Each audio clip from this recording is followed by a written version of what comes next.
What were you gonna say about outwitting the devil? Just fucking say it, because I was probably gonna say the same thing. Well, so one of the ideas in Outwitting the Devil is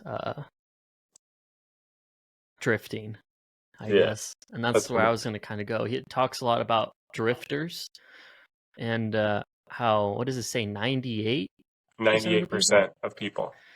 of are drifters, in Yeah, which they just let their mind wander. They don't have control of their thoughts, and that's just I think it's a outrageous claim to think 98% of people are just drifting along. I like to think of it as, in the passenger seat of your car, mhm, just yeah, letting life take you where it takes you.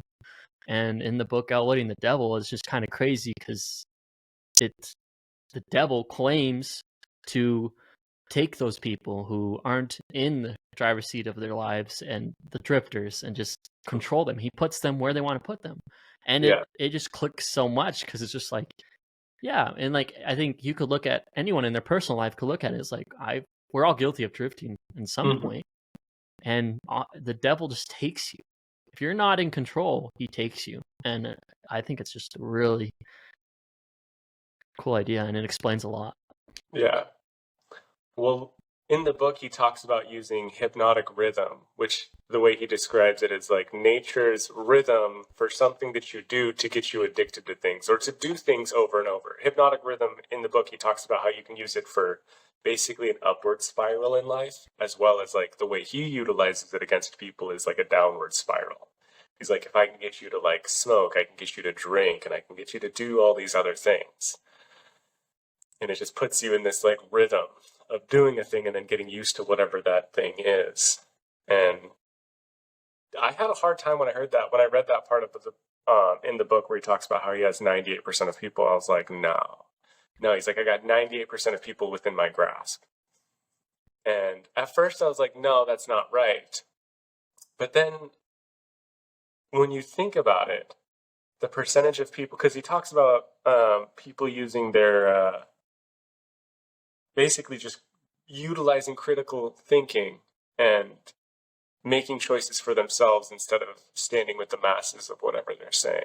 Because it's easy to just like hear what a lot of people say and then just going along with it. Be like, oh yeah, like that person's a trash bag. Yeah, that person's a friggin' trash bag. Because everybody said it. And if you look at the majority of like what's going on in the world, like we see these people and everybody's like, this person's you piece of shit or whatever for X, Y, and Z reasons, and we all go along with it. But then if you were to ask us point blank, like, give me the actual reasons why this person's a piece of shit, we just regurgitate what we were told, and like we don't actually know definitively. And so like there are people that are attacked and slandered pretty heavily, and I don't mean to diss on people, especially my family, but I think this like ties back to something that I grew up with.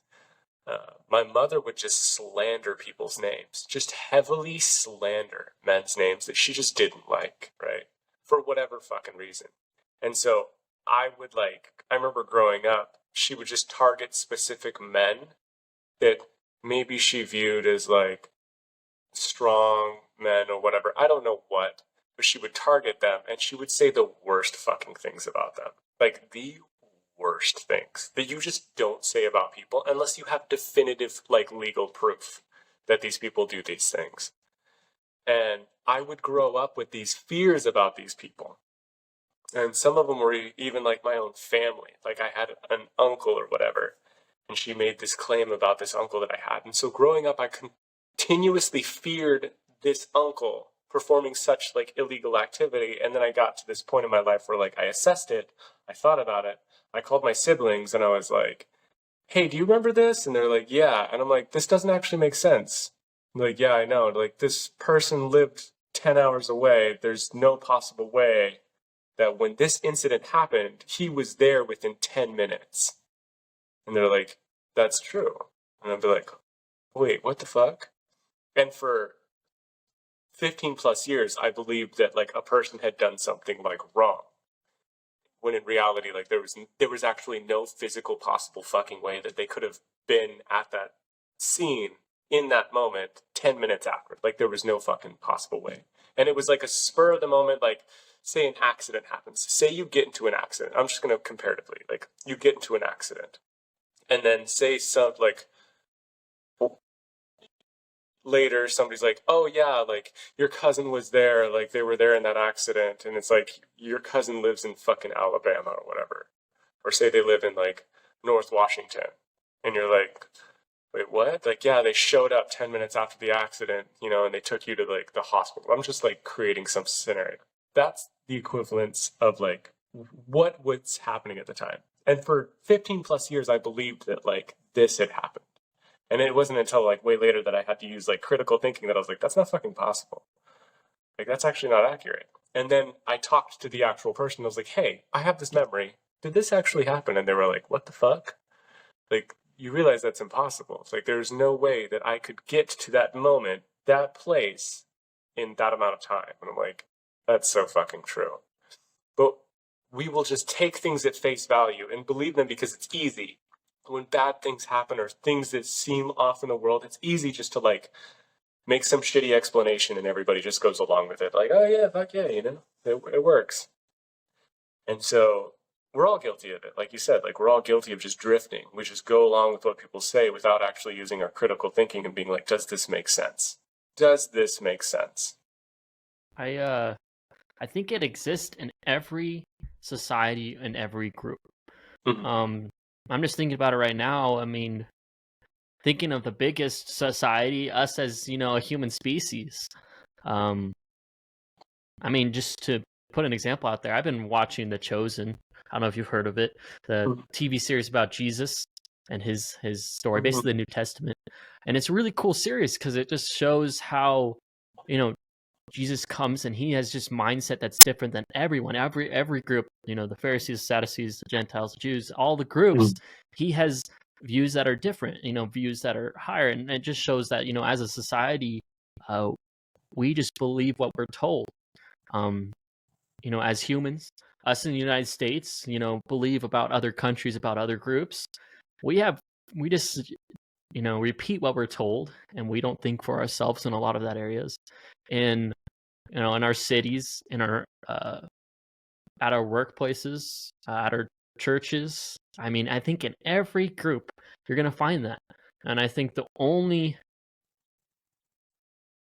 person that can change that is yourself, your individual, because that's where it has to change. And you got to change that mindset and be open to that change and open to the ideas and look for yourself and don't judge so harshly without knowing anything about it. You got to think about it. Like I said about flat earth, like I haven't looked too much into it. Like, how am I to judge? How am I to judge if what is true or not? I mean, I have my beliefs, and it's not wrong to have your beliefs based on your experience and knowledge, but at the same time, you have to be open and accepting and not judge so harshly. And I think, yeah, it all comes down to an individual level of making that change. And that's where I think the percentage, the ratio he pulls out, 98% of people are drifters. That's where it really comes into play because everyone's part of groups. Everyone's part of these groups and these ideas and in these actions. We all are susceptible, to these actions like TV, Instagram, all these devices that take us away and make us drift.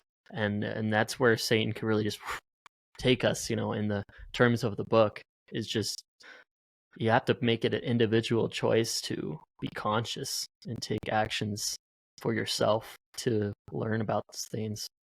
Yeah. It reminds me, it reminds me of this concept. I think it was from Conversations with God where he talks about reaction versus creation. I think it was creation. It was just reacting versus just taking action, essentially. It's like, what is a reaction?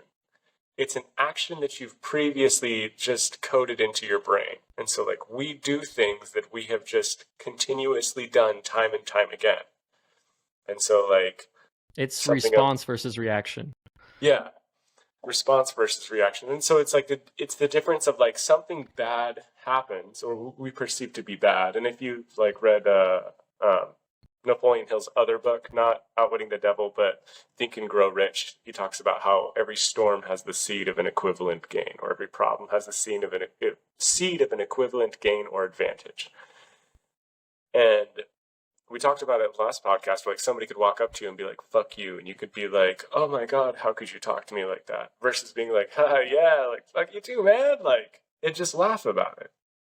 And typically, if somebody were to walk up to a lot of people and be like, hey, fuck you, they'd be like, no, fuck you. But that's a reaction, right? That's just reacting the way they would act in that scenario, in their head, whatever, or they have acted multiple times in that way. And even now, when people like look at me and say something like ridiculous, like fuck you, or just something, I laugh. I always laugh. I think it's fucking hilarious. But even now, that's just a reaction because it's something I've trained myself to do. It's just like hypnotic rhythm. Like I've taught myself to be happy in that situation and think of it as a joke, as something funny that they're just saying to me. Even if they're like dead fucking serious. I'm just like, yeah.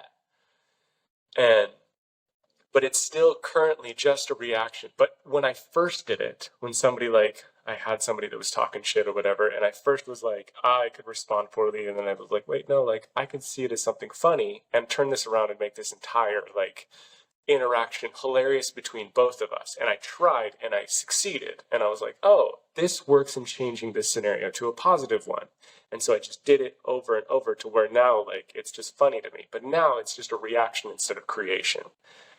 And it's like taking any moment that comes at you or any information or any input that's coming at you and being like stopping it and being like, instead of like reacting the way I acted before, because that's just a reenactment of the way we've done something, I can create in this moment. Like, what's this trying to present to me? Because a lot of times, like, we'll face a problem and we just react. We're not proactive. We're not like creating something. We just react to the problem. Like, oh my God, stop it, or whatever, just like, I'm so pissed. This wasn't supposed to happen this way. Fuck. And instead of being like, what am I supposed to get out of this? Like, what am I supposed to learn? So recently, my girl's car's being fucking frustrating. And I've been getting a little frustrated, right? I'm like, it wasn't this. Learned how to replace a PCV valve. Super easy. I was like, oh, okay. Learned a new thing about the throttle body, taking apart the throttle body. And it still didn't fix the problem. But now I know how to fix a PCV valve, and I know how to do a throttle body cleaning. I know how to replace the map sensor. These are things that I didn't know before. But because of this issue that's going on, yes, I still haven't resolved it. I have learned about 3 new things that I didn't know before. That's a gain. Whereas, like, I could continuously be like, fuck, man, I still don't know the issue. Like, such an idiot. This is so frustrating. Like, I'm so pissed. Instead, it's like, wow, like, I'm learning so much. Like, that's so exciting.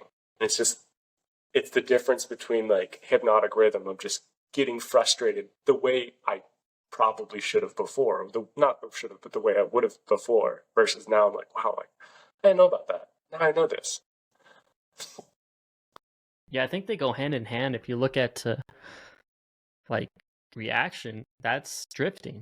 You're reacting like it's you're letting your emotions take control. You're not taking control. And you think about it. I don't know. Some examples is you get something bad happens in your life. You get angry and you get physical. You might hurt someone. You might hurt yourself. You might damage something, right? And that's drifting. You didn't take it, and you didn't have a response. You didn't take control of your thoughts and your actions. And I think those go hand in hand. Is just taking control. I just think it's crazy because we were talking at the end of last week, and I say I want to get reading, and then I opened up Outwitting the Devil, and then it starts talking about this. And I'm like, man, I've been drifting. Yeah. And I'm really happy to get back into reading and it's just really eye opening. It's like, I don't want to be a drifter. I want to take control. I want to dive into that. But it's really cool. Like right when I open it up, it all comes down to fear and faith. And faith is one thing that I've been having a hard time grasping because I enjoy religion or things of religion, and one thing studying the Bible and such is it talks a lot about faith, and it says you're by works you will not be saved, but by your faith. Mhm. And that itself is in my head is just like, what does that even mean? Like, you're telling me a guy who does good actions for his whole life is like not going to be saved type of deal. And so it's been kind of bothering me. I've been kind of trying to wrap my mind around faith, but then it's really cool. Right when I opened up the book, it dives into faith, and it talks about faith as like the sixth sense. And type one, I've been really thinking on it because I've read that page twice over, and I could really go read it over and over again just because there's so much. It's crazy the information that was on that page. But after thinking about it and letting it soak, based on what he said, it's just like faith is like having instant access, not instant access. It's like having that access to perfection. At first, I thought it was intelligence. You have access to all the intelligence in the world. But then I thought it's not that. You have access to all the intelligence, all the kindness, all the happiness, all the patience, all the good attributes. You have access to that. And that's how you get that is through faith. And that's how it really opened my mind, is just by seeking out these things, you will obtain them. That's essentially the concept of faith. Mhm. And ideally taking control, right? Mhm. You take control of these things. And so the book says, faith is your action, as in, I wish something would happen, is it inaction. You're not going to do anything. Mhm. And so relating it to the whole concept of drifting or being in control, or a reaction versus action, is just faith is having the action, is taking control, is receiving the information and responding in the way that you should respond, because you believe you can do it. Yeah. And it's hard to explain because how crazy deep the concept goes, and I'm trying to make sense of it, and that's kind of where my sense is going, if that made any sense. But it's a really cool concept because every action is based on fear or faith, and we talked about that before. And I Yeah. doubted it at first. I'm like, I can't be, but it's true. I mean, and you got to think hard. If Mhm. it doesn't make sense to you, was that action on fear or faith? And if you think hard enough, it was either one or the other. And if it was fear, you were drifting, and your life was going downhill. I mean, your life is either going uphill or downhill. There's no stationary. And so you're Yes. either drifting or you're taking control and you're going up. Yes.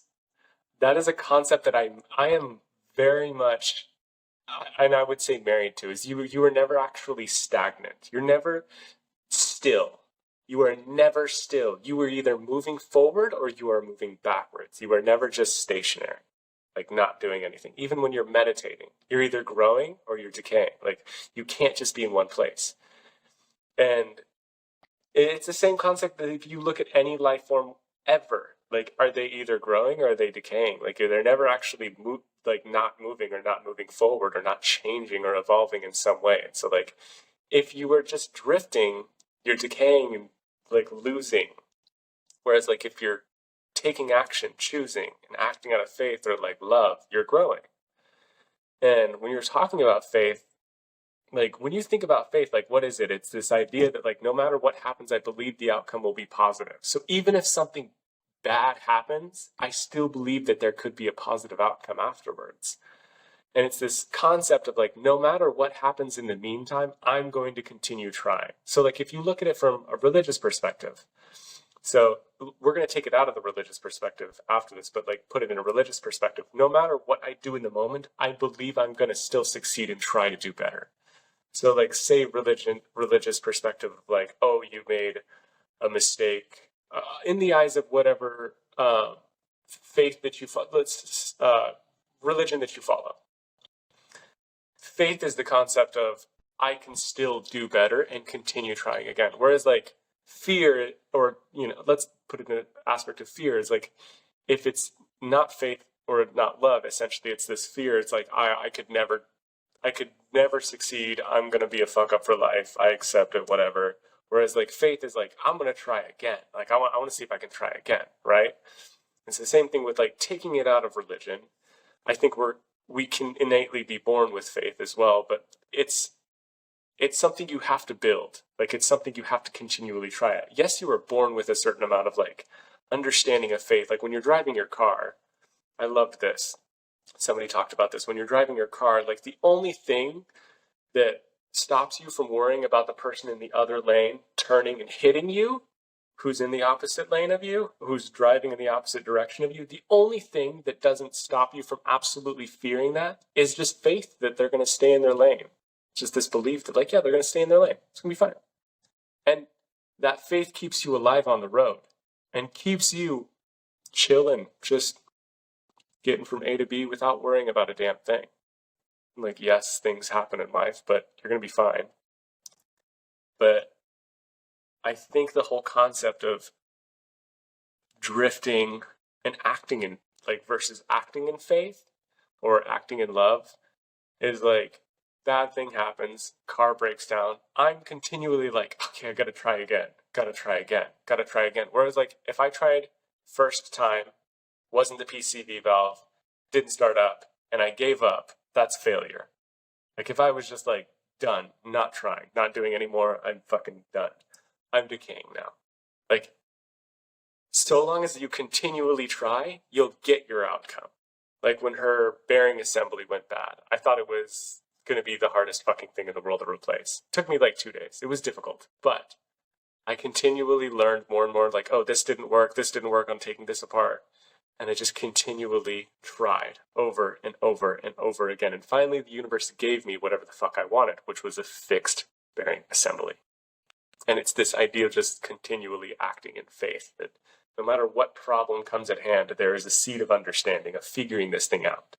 Now I know how to like repair a bearing assembly on a car, which is a bonus. It's a huge fucking bonus.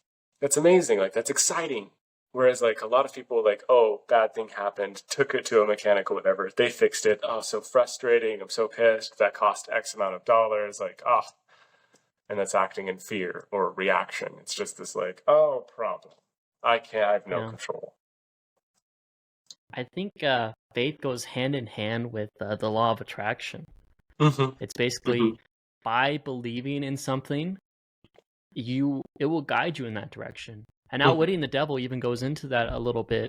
Your thoughts become your actions. It's inevitable. They're tied together. So if you believe in a certain something, then it will bring you to that thing. Your life will bring you to that thing. It's the law of attraction. And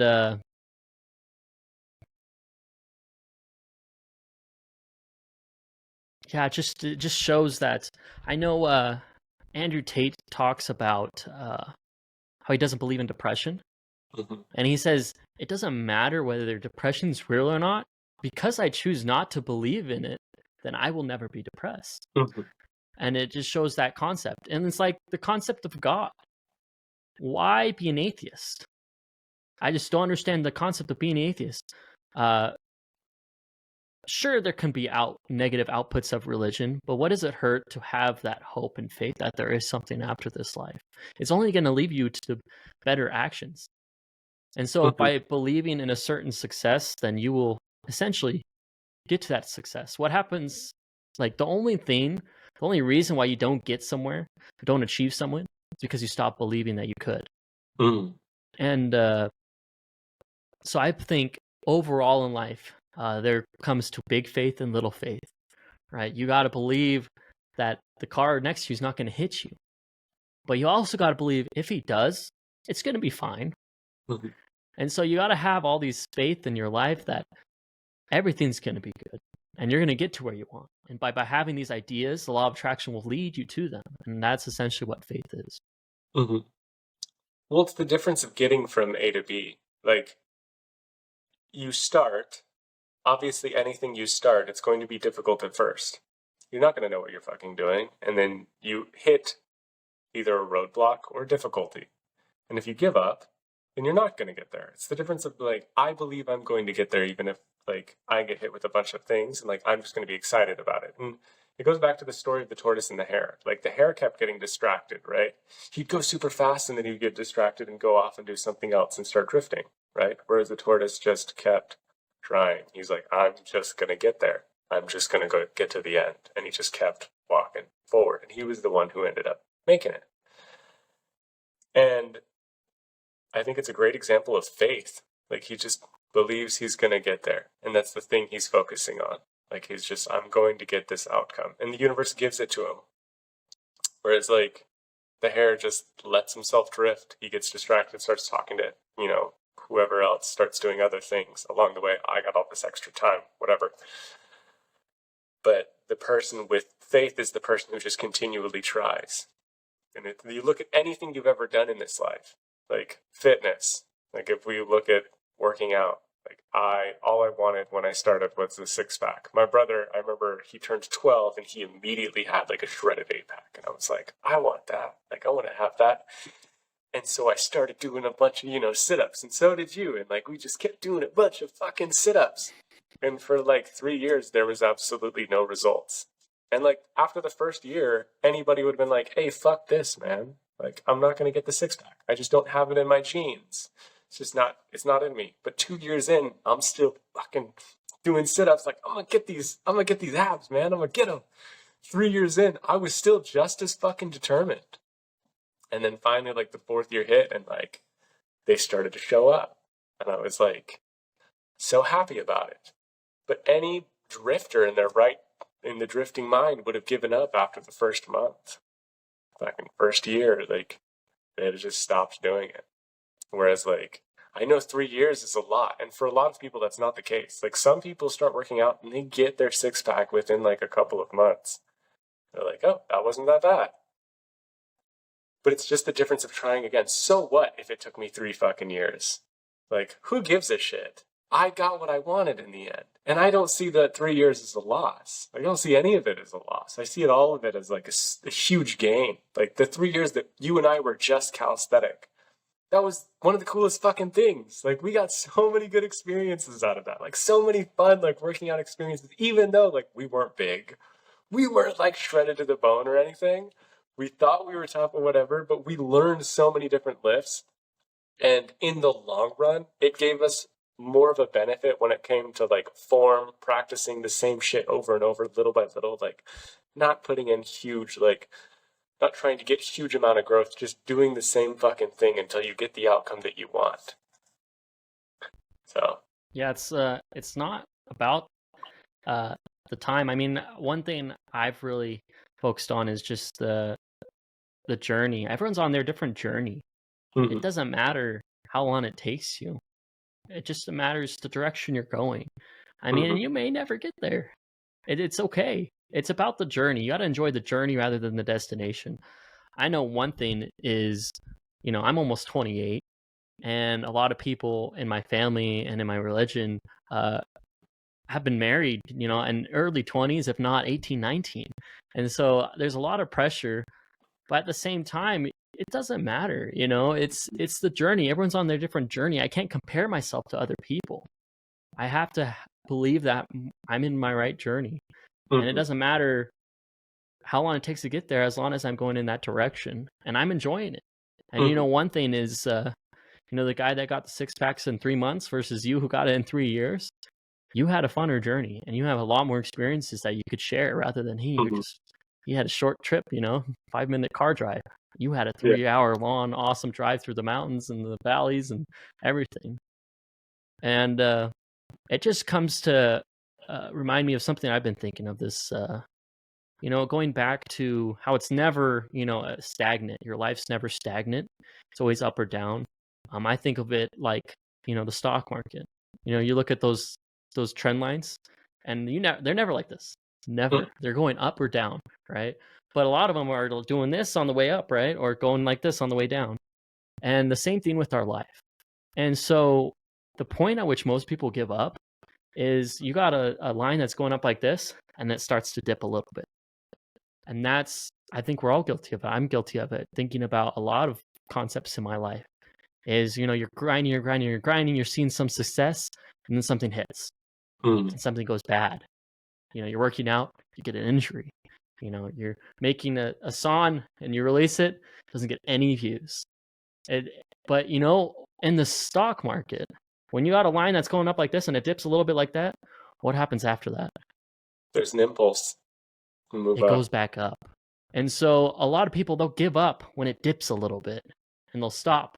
And then it will go like that and it will tank. But what it was getting ready to do, it was getting ready to pump. And so I feel like when life gives us these little trials, where it gets a little tough, that's when we really got to grind our feet in, have a little faith, because something great is coming. It's about to pump. And that's just a concept that's been on my mind. And like, I think we're all guilty of it. I mean, life gets a little tough and you're like, throw in the towel. I tried my hardest and it's not getting to where I want it to get. But really, if we would have just hung on and pushed a little harder, at that point, that's where you really got to grind. That's where you'll see real results. And then you'll start to see that it's about that. And that's how you get to where it's not a straight line. The entire time you're talking, you just brought up so many different memories. And one of the core concepts that I have been thinking about often is trying again. Like, it's not about succeeding. And I had this pastor in this non-denominational church. He had an amazing sermon, and I'm pretty sure I've shared it multiple times. But it's just the fact that, like, if there is a God who is perfect and he requires nothing of you, the only thing that he asks you to do is just to try and to try again. Like, that's it. He doesn't ask you to succeed. He just asks of you to try again. Like, it would be improbable to ask you to just try and succeed. Just immediately succeed. Like, anything you do, you better succeed right when you start.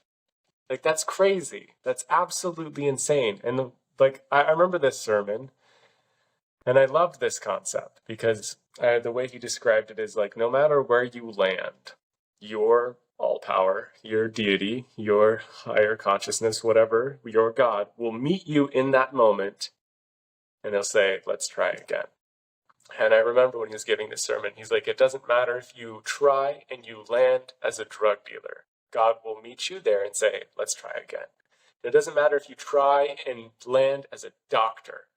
He's going to meet you there and say, let's try again. It doesn't matter if you try and land as, a pastor or a priest or making a positive impact in some way or helping a lot of people. God's going to meet you there and say, let's try again. Like, it doesn't matter if you try and you lose all your money and you end up like flat broke. God's going to meet you there and say, let's try again. And we have these like up and downs in life. And when it's down, that's when we want to give up. That's where that's what suicide is. Suicidality is people have this failure at the down move and they go, there's no retribution from this. There's no coming back. I'm fucked.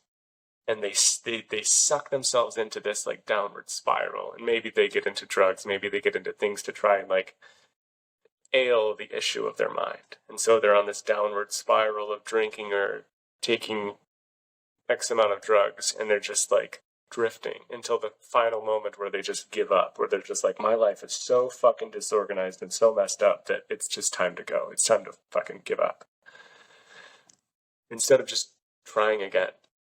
It's like, it is so bad. Yes, you're whatever, homeless, you have no money, whatever. Try again. Keep fucking trying. Because if you do try, this is the craziest thing about life, is like, it doesn't matter what you have or how successful or how like unsuccessful you are. If you try again, there's the chance that you'll get what you want. But if you don't try, you are guaranteed to not get what you want. You are 100% guaranteed to not get what you want if you don't try. You want a six-pack? If you don't try to get one, you'll never fucking get it. You'll never fucking get there, and I promise you'll never get there. But if you try, once, twice, and over again, at some point in time, the universe is going to be like, fine, fuck. You've done everything, here it is. You spent 3 years doing every possible fucking ab workout and hanging leg raises to a bar for an hour, once a month. Fucking fine. Here it is. And that's honestly like just the whole point. The whole point of this life is just to try at something. Just pick anything and to try at it and then try again. And if you fail at it, like, who gives a shit? You zoom out far enough, you can't see the earth. Like, the problems aren't that big, so just try again. Like, it would be worth it. I think about when I was in Idaho, I think 5 years ago, and I had gotten out of a relationship at the time, and life was in this like downward spiral, and I genuinely thought my life was over. I was like, my life is fucking over. Like, this is it. It's like it's time to die. It's time to like exit this life. And I was in this state of self-annihilation. And it's crazy now to look at that. It's crazy now to look so far back, 5 years back, like, what if he did give up? What if he fucking annihilated himself at that time? Like, I wouldn't have had all these experiences.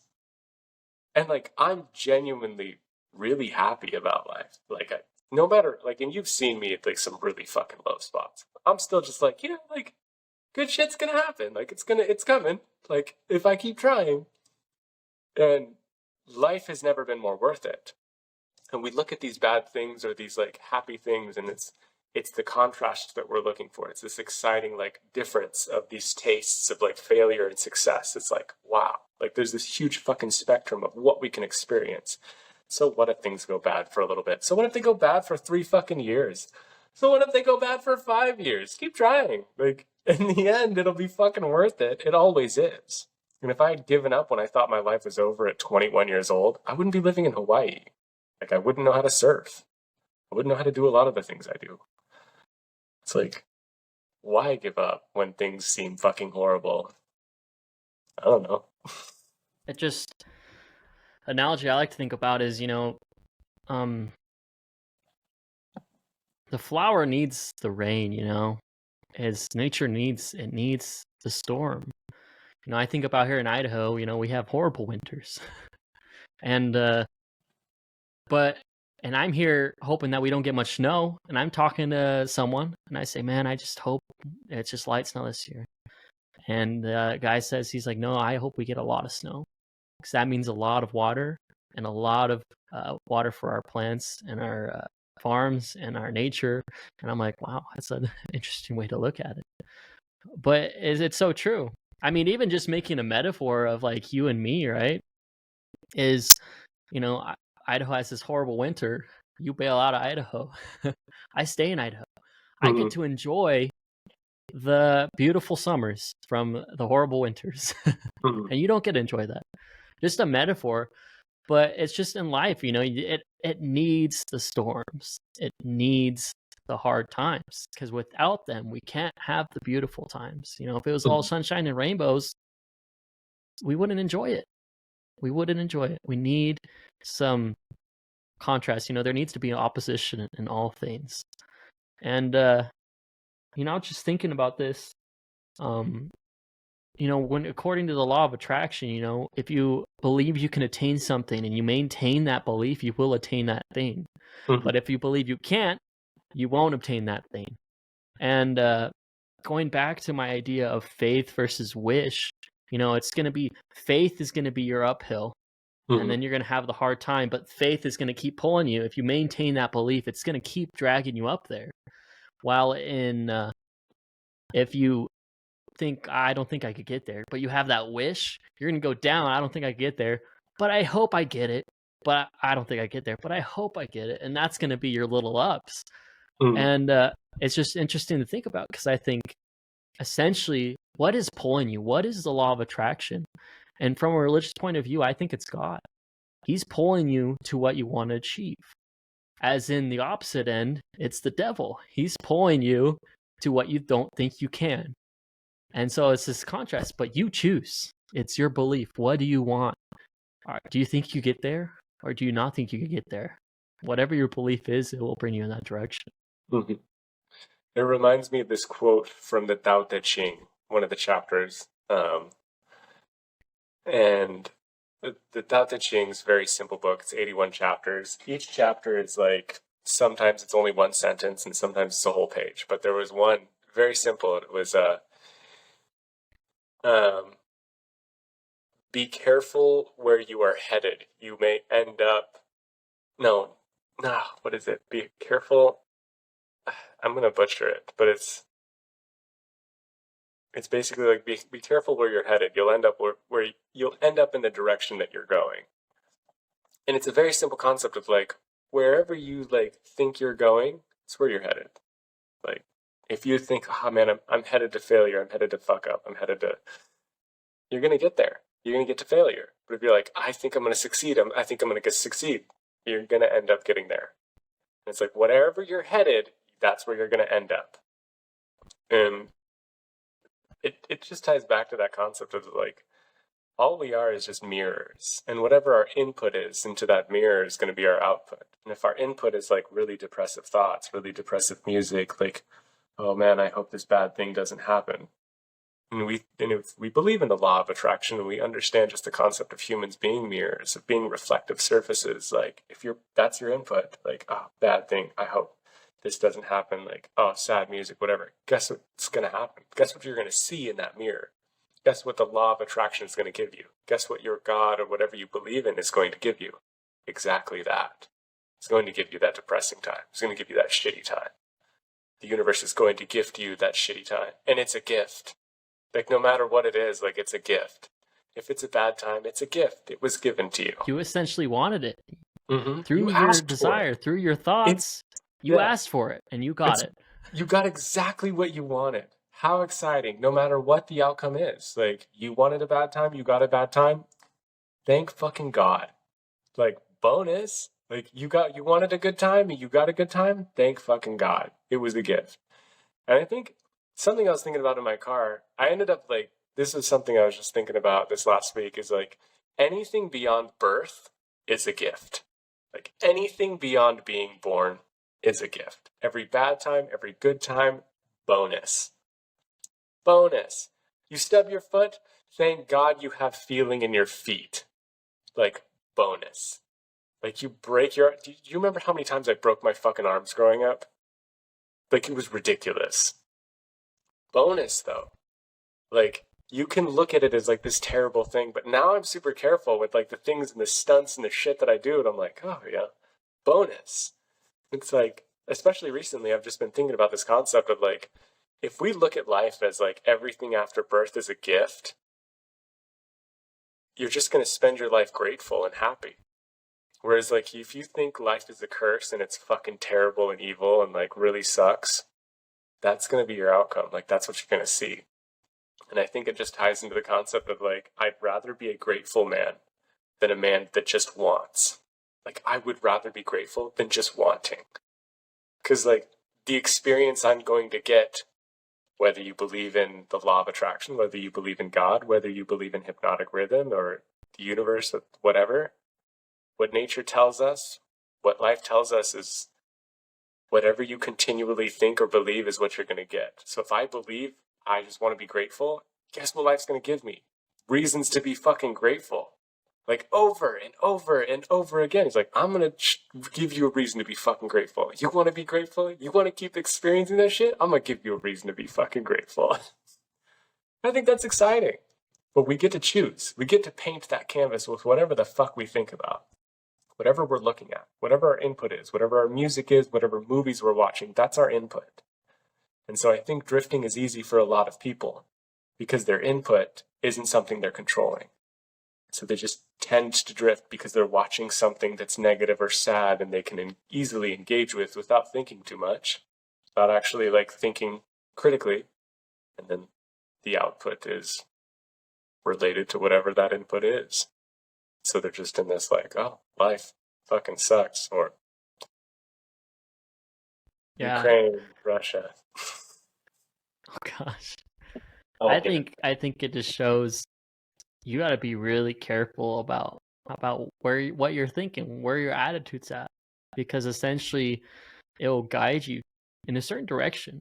You know, I think of people who have the glass half empty kind of mindset, and it's just extremely sad because essentially their life is going downhill. You know, they just have this negative outlook on a lot of aspects of life, and it's just getting worse for them. It's not getting better. As in, you know, the person with the positive mindset, it's always getting better. And it's more in the mind type of better, because someone could have the best life, best house, best cars, best family, and they could have a glass half empty type of mindset, and their life sucks. They are miserable. They want to kill themselves. But you could think of a person that has nothing. They lost their family, they lost their house, they're homeless, yada yada. They lost their leg, and they love life. And their life's still going up, and they don't care, and they could believe that it's going to get better, and it will, because life will bring them in that direction. But I think you just got to be really careful, because I know a lot of people who have that negative mindset, and if you believe something is bad, it will be bad. But if you believe something is good, it will be good, and it's that powerful. And so trick yourself if you need to, but have that positive mindset, and test it. I always like to think of this show I watched. I just think it's so crazy, because they made a few people do what was it, spinning a plate on a stick or something, and some people did all right, and some people did absolutely horrible. The people who did all right, the judges criticized them, said that was the worst performance I've ever seen in my life. And the people who did absolutely horrible, they praised them, said, wow, that was the best plate spinning I have ever seen. And the results, they made them do it again in a week. The results were crazy, because the people that were doing it good, they absolutely failed. They were horrible. But the people that were horrible, they were phenomenal. They changed. They completely made their plate spins way better. And it's just the mindset, because someone told them that they were good. They're like, oh, I'm pretty good at this. And then they became good. And so not only be careful about your own attitude, but your attitude can reflect onto someone else. And just a sentence you say. What is the book I'm thinking about? It has to be The Four Agreements. Where the mother tells the daughter, mother had a long day, has a headache, the daughter's singing, the mother tells the daughter, your voice is horrible, when the daughter's voice was amazing. The daughter never sings the rest of her life and lost that opportunity. And so you just got to be careful about not only your own attitude, but how that attitude reflects on others, because that could change their attitude. Just like I've said several times before, positivity and negativity are both extremely contagious. And so always choose the positive, because that's going to bring you better results.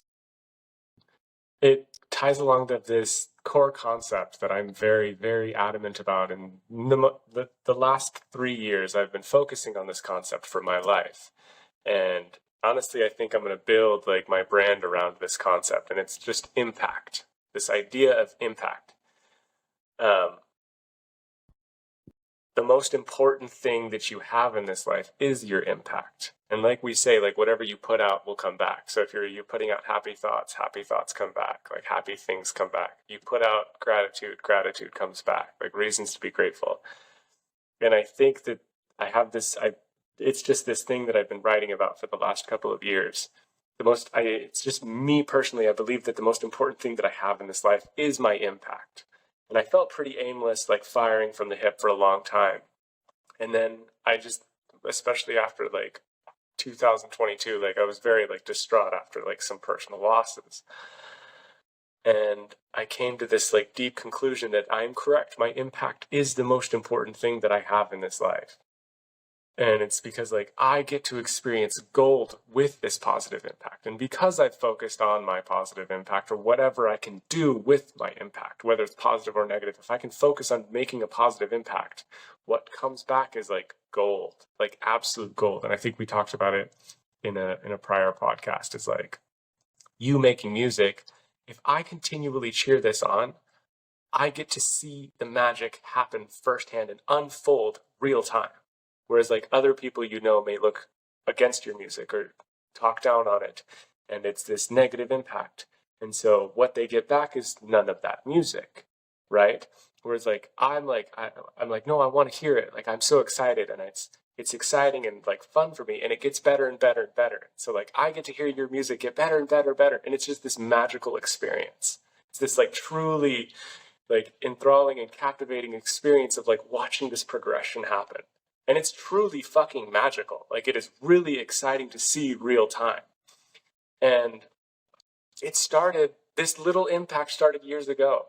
years and years ago, like when we were just kids, just fucking around with FL Studio, and it's turned into this like huge like symphony of songs that I just get to see play out, and it's just like now it's gotten to this talent that I can't even like believe. I'm just like, what the fuck?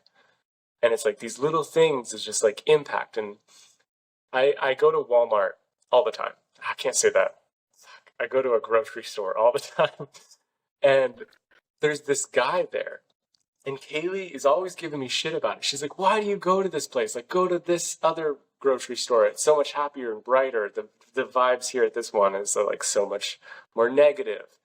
And I continually choose to go there because there is somebody at the exit every day. And his name is Chris. And every single day that I go there, even if I will walk in and buy nothing. The 90% of the time that I walk into this grocery store, I don't fucking buy anything. I walk through for a bit and then I walk out. And there's this guy that works there. And after reading, what is that book? How to Win Friends and Influence People. It talks about how people love to hear their name. It's one of the like, the most beautiful thing you can ever hear is your own name. And when I first moved here, I started going to this grocery store and I would see this guy and he would kind of like joke with me. He'd be like, oh, looking big today, man. Like, you're going to go work out? And I'd like, oh, it made me feel good. And then one day I realized I was like, I should reciprocate that energy to this guy. Like, he's so kind to me when I'm leaving. I should just try to reciprocate it, you know?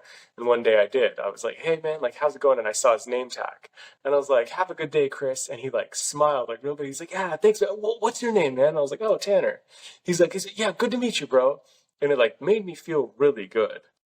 And I was like, shit, like, impact is important. And every time I showed up, he's like, hey, Tanner, like, how's it going? Like, you getting the protein today? Like, you lifting? I'm like, yeah, I'm getting my protein in. And now we have these, like, genuine, like, fun interactions.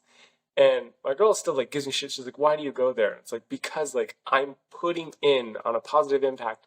I may, like, people may see as stupid. Like, Tanner, you're not buying anything. You're not doing anything. But, like, I may go there, and the only thing I want is that end interaction where, like, I get a smile at this guy, say his name, and, like, see him just happy. And it's like, even if it's just that, like, little interaction, like, that's worth more than anything to me. Like, that's where I want to put my focus on. And it's just this idea of impact. Like, what do I want to leave behind? Who knows what's going to happen? I may move. I may never see this guy ever again in my entire life. Okay? But what if I do? And what if he is a billionaire CEO? And he goes, I remember you. And it's like, oh, Chris, what's up, man? And it's just this amazing networking opportunity. I may never get anything out of it. I don't care. But in the long run, I'd rather have that positive interaction walking through, dealing with the negative vibes of this grocery store, and then walking out having a genuinely, like, happy, like, connection, happy just conversation with somebody. And it's one of my core concepts now is, like, just focus on your impact. And if your impact is positive, what comes back will always be positive. Like, even if you don't like something, whatever it is, be positive about it. Be excited about it. Somebody shares something with you, like a kid walks up to you, look at my drawing, and it's the ugliest fucking thing you've ever seen. You're like, I don't see anything in this picture that you just drew. Whereas you could be like, wow, like you said, spinning the plates. Like, this is so good. Now that kid's going to draw again and again, and they're going to bring it to you, and you're like, wow, this is exciting. This is so good. And you get to watch this symphony of something new and beautiful happening because you focused on a positive impact, even at the beginning when it kind of sucked, right? Now you get to watch an artist unfold. And that shit's magical. And that's an exciting experience. I think of a lot of people that have success or get to where they want to get to. And a lot of them will turn around and say, I thought this would make me happy, but it didn't. Mm-hmm. And I think that's the very reason why. And if you look at religion or a book about happiness, a lot of them will say what brings you happiness is charity or serving others. Essentially, happiness comes from you helping others achieve their success, not you achieving your own success. And so you want to be that guy that helps people get to where they want to get to, and that'll bring you happiness. Like, you don't want to be that guy, like, for example, even just someone commented on one of our videos the other day and they said, wow, you guys shouldn't be making podcasts, you know? And that could have led to our downhill. That could have led say, you know what, let's give up. Or say we were already at a downhill in our lives, and say that really affected me and I killed myself. That guy did that. Well, I wouldn't say he did that, but he encouraged that. So what do you want to be? Do you want to be that guy who encourages people's success, or the guy that encourages people's downward, you know? And let's say I'm already having a downhill. Like someone gave me a negative comment and now I'm on my down, but then you encourage me. I'm up, right? And so I think that's where happiness comes from, is the success of others that you help. And by being that person, that positive influence, I think is, yeah, you're just going to enjoy that with them. And although like you may have a lot of success in your life and like, oh, I don't think it brings happiness. What brings happiness is the happiness you bring to others. And so maybe you find success in your own life. And I think you see a lot of people doing it, is they then want to share their success. They then want to share their tips and tricks to other people. And that's how they're finding their happiness. They'll write a book and they're like, wow, see, and there's people that tell them like, you changed my life.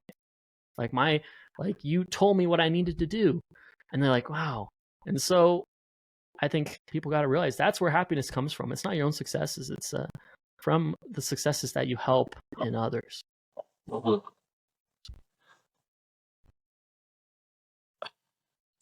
It's a concept I'm really fucking passionate about. And it's fucking wild, because it's so true that your input creates your output. And you talked about that guy who, like, say he has everything, he's got the cars, he's got the money, but he's fucking miserable about life, because it ties back to this concept of, one of like my beliefs is like, nobody's gonna make you feel loved. Nobody can do so much for you that you feel loved. Like, you could have a woman in your life that gives you everything, makes all of your food, cooks everything for you, cleans your entire house, and you could be an ungrateful piece of shit and be like, why doesn't she do X, Y, and Z? Why? You know, why not this? And you're just unhappy about it. And nobody can make you feel loved. I truly believe that nobody can make you feel loved. Love comes from inside out. If you want to feel it, you have to give it. Like, people can walk up to you and be like, oh, I love you, I appreciate you. Like, yeah, that feels good. But what feels better is when you go up to somebody and be like, I love you, I appreciate you. It comes out and you get to watch their cup fill up. And they're like, oh man, like, yeah, thank you. And it's immediately reflected. You get 2x when you give it. And so when people give it to you, you're like, oh, thanks for the compliment. Oh, thank you. Yeah, that feels nice, you know. But when you give it, you get it twofold. And it ties back to this poem by Shane Koiskin. I don't know how to pronounce his last name, but I've talked about it multiple times. I say it a lot because it's something that I really stand for, is that, and his quote in this poem that he wrote, it's about love. And he says, love is a currency that functions only in reverse. So the only way to be wealthy in it is to give more of it away. And for a long time I struggled, because I was like, why doesn't this person make me feel loved? Why doesn't this person make me feel loved? Like, why this person doesn't give me enough love? And my relationships changed when I was like, I'm just going to give an abundance of it, no matter what they do to me. I'm just going to fucking give love. And the outcome was, I always felt loved by people. I always felt like people treated me well, or treated me with positivity and like love. It's just because that's what I just continually put in. And I didn't expect it. I didn't have any like huge expectations of people, because it wasn't worth it. And the outcome ended up just being happiness and a lot of love from people. To plug you in. Sorry, you're dying on me.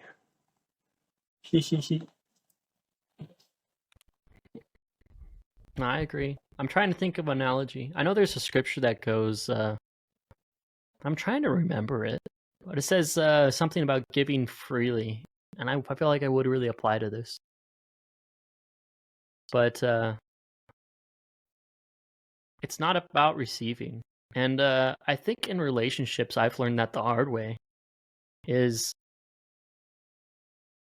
no one can make you happy except yourself. And so if you expect and you're relying on someone for your happiness, that would always fail. And what is the Mastery of Love by Don Ruiz Miguel? He talks Yes. about that and how if you rely on someone for your happiness, it would always fail. And then he gives the story about the man who doesn't believe in love, and then he finally finds love, and then he relied on that, and it fell through. And it's a bigger story and a lot more moral in that. But you have to find happiness and love through yourself. Like it has to be given through yourself. And that's why I'm trying to think of an analogy, because it's a cool idea that if you give, then you have it. It's like you give it away and then you have it. But if you just take, then you're not gonna have it. Mhm. It's like opposite. Well, I think it was in Conversations with God, he talks about it. If you don't go within for the thing you want, you will go without. So if you don't go and search within for happiness, you will go without. If you don't go and search within for love, you will go without love. It's like you have to let it come from within if you want it, or else you'll go without it. And I think that's true. Like if you don't put that energy forward, you'll never have it. You'll never be grateful. Like you'll never have the thing you want. Like no matter how much people love you and try and try and try. Like I have somebody personally in my life that me and somebody close to me have decided and have conversed that we're just going to shower this person with love every day that we can. Because we saw some attributes that were self-annihilating. They were like, oh, I don't want to be here. I don't. Very just angry towards the world. And me and this other person were like, let's just continually shower this person with love and see if we can get a better outcome from their view on the world. And for the last 2 years, that's what we've just been doing. No matter what they throw at us, we're just like, let's just continually shower them with love. Because we wanted to see this self-annihilistic belief disappear. And evidently in the last 6 months, we're watching it disappear. They're just like, wow, life is so good. Life is so good. And it's like, you can literally weed it out of somebody. You can literally get somebody to stop and change their course just by giving the thing. And now that person showers me in love. Anytime we talk, they're just like, oh, I'm so grateful for you. And I'm like, I spent years dealing with your bullshit where you just hated me and treated me like shit. And as long as I kept giving love, now the only thing that reflects back to me is this protective instinct, this gratitude. And every time I speak to this person, it's just positivity on repeat. It's like, oh, thank God. Yeah, it took some time, but the output is so much more worth it. So much more fucking worth it. And you can literally program suicidality and depression out of other people with your impact. You can change and course correct people with what you say to them, with whatever your input is in these people's lives. I think it's something, if you want to be happy, or if you want to feel loved, you have to give it first. Sometimes you have to give a lot of it first. But it always returns a lot more than what you put in. It's just sometimes you have to put a lot in. Yeah. A lot. Oh, that's cool. That's a good idea. Right, should we go over goals? Shit. Yeah. Shit. I like keeping it one goal. I think it's cool. Mhm. Even just here, I'll go over mine. I started reading. It's been awesome. I'm reading now, and it's great. I'm so happy. But I know before I was just overwhelming myself with goals and stuff. Is just so focusing on one a week is really, really good. And so my goal that I want to set is this that we just been talking about. I'm gonna start it just once a week. Here's the thing with relationship goals, just an impact, as you would put it. It's extremely hard for me. It's probably literally the hardest thing that I don't know why. I don't know if it's my personality, how I was raised. I don't know, but it's so hard. But I got my life established now, and so that's gonna be my one goal. I think just one person this week. I want to express gratitude, or I want to compliment one person. And so I'm just gonna start small, and I want to work on this, and so I'm gonna do that as my goal.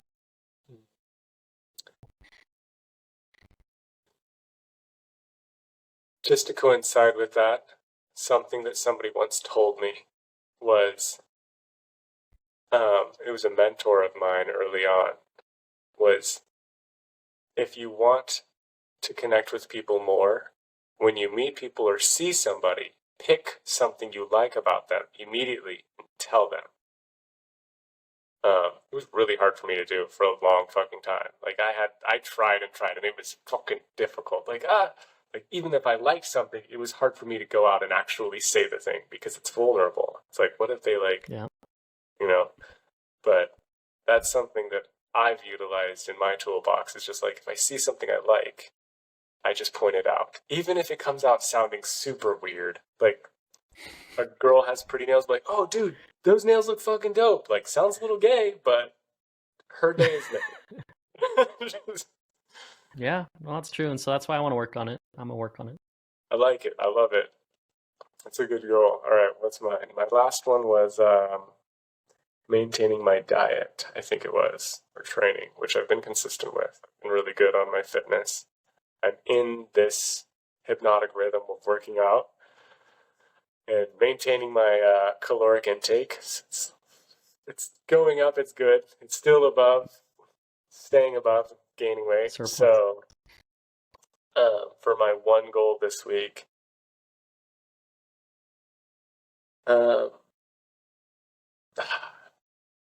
say I want to get back into working out every day.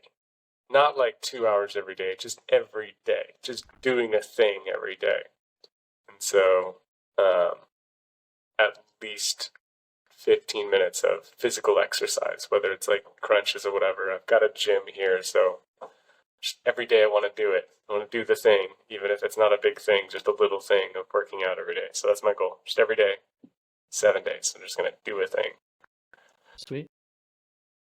All right. That concludes episode, which one? 22? 22. 2 minutes to life. Two, bitches. We'll see you guys next week.